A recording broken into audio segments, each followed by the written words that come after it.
رسمتك يا حبيبي في خيالي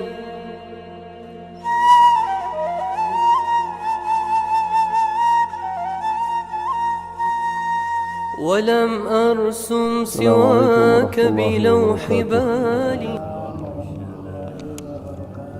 إن الحمد لله نحمده ونصلي ونسلم على رسوله الكريم amma ba'd.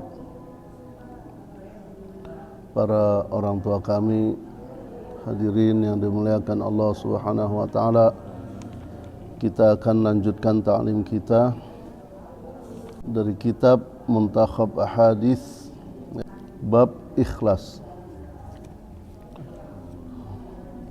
Bismillahirrahmanirrahim. Dari Abu Qabsyah Al-Anmari radhiyallahu anhu bahwasannya ia mendengar Rasulullah SAW bersabda, ada 3 hal yang aku bersumpah mengenainya dan aku beritahu kalian sesuatu maka hafalkanlah. Baginda SAW bersabda, tidak akan berkurang harta seorang hamba karena sedekah. Jika seorang hamba dizalimi lalu ia bersabar terhadapnya, maka Allah pasti akan menambah kemuliaan kepadanya.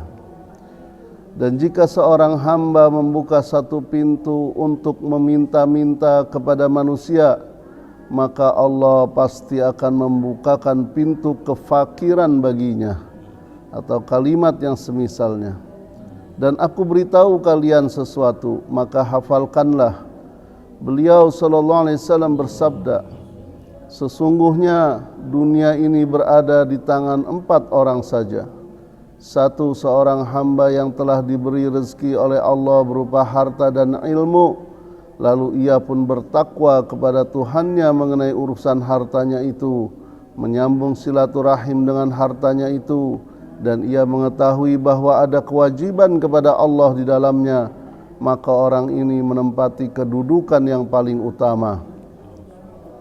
Yang kedua, seorang hamba yang diberikan rezeki berupa ilmu oleh Allah, akan tetapi Allah tidak memberinya harta, sedangkan ia adalah orang yang benar niatnya.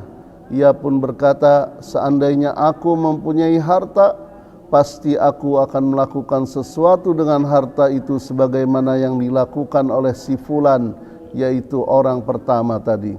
Maka pahala yang dia dapatkan sesuai dengan niatnya, sehingga pahala keduanya adalah sama di sisi Allah. Golongan yang ketiga, seorang hamba yang diberi rezeki oleh Allah berupa harta, akan tetapi tidak diberi ilmu, maka ia menghabiskan semua hartanya tanpa ilmu. Ia tidak bertakwa kepada Allah mengenai urusan harta itu, tidak menyambung silaturahim dengannya. Ia juga tidak mengetahui bahwa ada kewajiban kepada Allah dalam hartanya tersebut, maka orang ini menempati kedudukan yang paling buruk. Dan yang keempat adalah seorang hamba yang tidak diberikan rezeki oleh Allah berupa ilmu maupun harta, namun ia berkata, seandainya aku mempunyai harta, pasti aku akan berbuat seperti orang yang ketiga itu. Maka dosanya sesuai dengan niatnya itu, sehingga dosa keduanya adalah sama. Hadis riwayat Imam Tirmizi. Beliau rahmatullahi alaihi berkata bahwa hadis ini adalah hasan sahih. Kemudian dari Sayyidina Zaid bin Thabit radhiyallahu anhu, ia berkata, saya telah mendengar baginda Rasulullah SAW bersabda, barang siapa menjadikan dunia sebagai cita-citanya, maka Allah akan mencerai-beraikan urusannya, membuat kefakiran ada di depan matanya, dan dunia tidak akan datang kepadanya kecuali yang telah ditetapkan untuknya. Dan barang siapa menjadikan akhirat sebagai tujuannya, Allah akan mengumpulkan urusannya dan memasukkan rasa kaya di dalam hatinya, serta dunia akan datang sendiri kepadanya dalam keadaan hina. Hadis riwayat Imam Ibnu Majah. Kemudian daripada Sayyidina Zaid bin Thabit radhiyallahu an, baginda Nabi sallallahu alaihi wasallam bersabda, ada 3 perbuatan, ya. Ada 3 perbuatan yang dapat menghilangkan penyakit hati dari diri seorang muslim. Yang pertama, ikhlas beramal karena Allah. Yang kedua, taat kepada para pemimpin.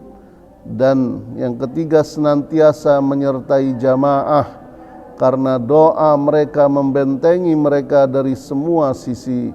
Ini adalah penggalan hadis yang panjang dari hadis riwayat Imam Ibnu Hibban.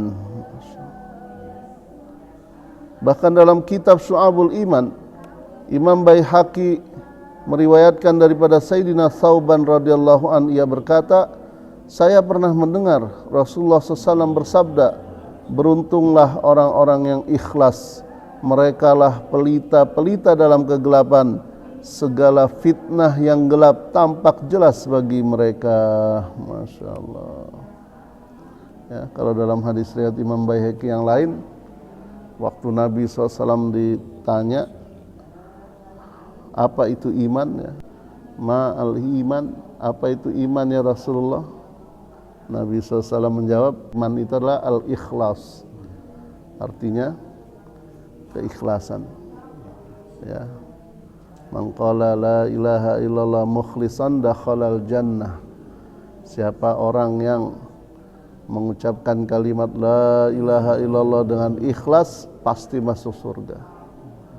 Ya, artinya apa? Berserah diri bahwa melakukan sesuatu, menjalani kehidupan semata-mata hanya untuk Allah saja, walaupun orang mau ngomong apa di luar sana, ya, apa itu nggak benar itu, walaupun ngomong itu, tapi asal yang dilakukan yang sudah sesuai on the track di atas Quran as-sunnah, ya, Quran dan sunnah, jalan saja walaupun seisi dunia menentang kita.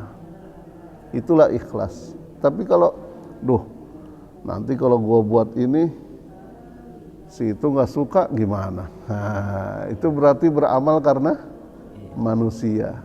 Tapi benar-benar dijaga niatnya, jangan sampai nggak dapat apa-apa dari amal kita, ya Pak. Nanti di akhirat, wujuhu yauma idzin khasyi'ah amilatun nasibah. Ternyata nggak ada nilai apa-apa di akhirat. Kita udah beramal capek-capek di dunia, kalau tidak ada keikhlasan pada Allah, maka akan sia-sia. Mudah-mudahan Allah SWT tanamkan sifat ikhlas dalam diri kita. Ada 3 caranya kata para ulama untuk mendapatkan sifat ikhlas. Apa itu? Yang pertama, dakwahkan sifat ikhlas itu. Pentingnya ikhlas, jaga niat, terus sampaikan ke orang-orang. Karena dengan menyampaikan, Allah akan balikan ke diri kita. Ya, yang kedua, kita beramal sebanyak-banyaknya. Karena orang yang dikit amal biasanya susah ikhlas. Tapi kalau udah sebanyak-banyaknya, malah dia lupa pernah beramal. Karena saking banyaknya gitu. Tapi kalau sedikit, ingat dia. Udah 10 tahun yang lalu pun ingat. Bahkan kata orangnya, wah ini orang yang pernah gua bantu dulu nih, gitu kan. Tapi kalau banyak orang dia bantu, ingat nggak dia? Nggak ingat karena saking banyaknya, maka dapat sifat ikhlas. Tapi kalau yang dikit beramal, dia pasti ingat amal ya. Sama sifat ikhlas itu kata ulama paling mudahnya seperti kita buang air. Emang ada orang buang air besar ingat-ingat, duh semalam habis makan sate nih. Itu. Nah, ikhlas aja ya kan? Nah, gitu kira-kira. Yang terakhir kita doa sama Allah, ya Allah masukkan sifat ikhlas dalam hati saya ya Allah, sehingga seluruh amal-amal saya Engkau terima ya Allah. Nah, di akhir perbuatan kita doa sama Allah, ya Allah terima amal saya ya Allah, sungguhnya aku berbuat ini karena Engkau semata ya Allah. Kemudian di tengah perbuatan juga kita ada godaan itu biasanya kan, periksa juga, karena setan terus menggoda. Setan tuh gak akan menghalangi amal kita, tapi dia membelokkan niat kita sehingga rusak amal kita.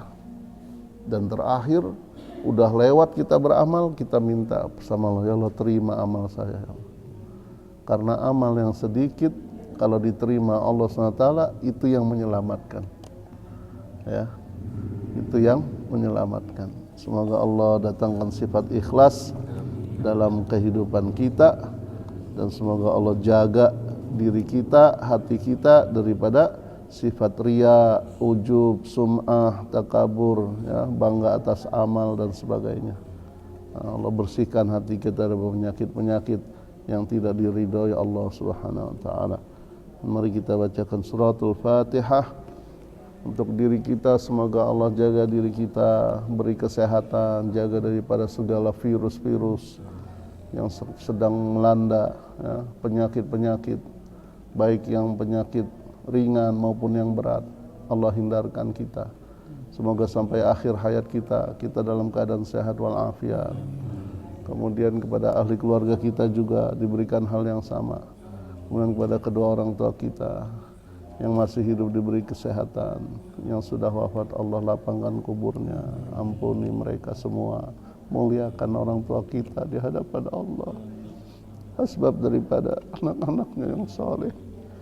Kemudian juga kepada guru-guru kita dan orang-orang yang telah berjasa dalam hidup kita, dan juga kepada Bapak Muhammad Rashid bin Asman, Muhammad Rifai bin Haji Anwar. Semoga Allah SWT lapangkan kubur mereka semua, ampuni dosa-dosanya, menempatkan mereka semua di sisi Allah SWT di tempat yang setinggi-tingginya. Ala hadhihi niyah wa ala kulli din salih. Al-Fatihah. A'udzubillahi minasyaitonir rajim. Bismillahirrahmanirrahim. Alhamdulillahi rabbil alamin. Arrahmanir rahim. Iyyaka na'budu wa iyyaka nasta'in. Shiratal ladzina an'amta 'alaihim. Subhanakallahumma wa bihamdika asyhadu an la ilaha illa anta astaghfiruka wa atubu ilaik. Subhanaka rabbika rabbil izzati amma yasifun wa salamun alal mursalin walhamdulillahi rabbil alamin. Assalamualaikum warahmatullahi wabarakatuh. Waalaikumsalam warahmatullahi wabarakatuh.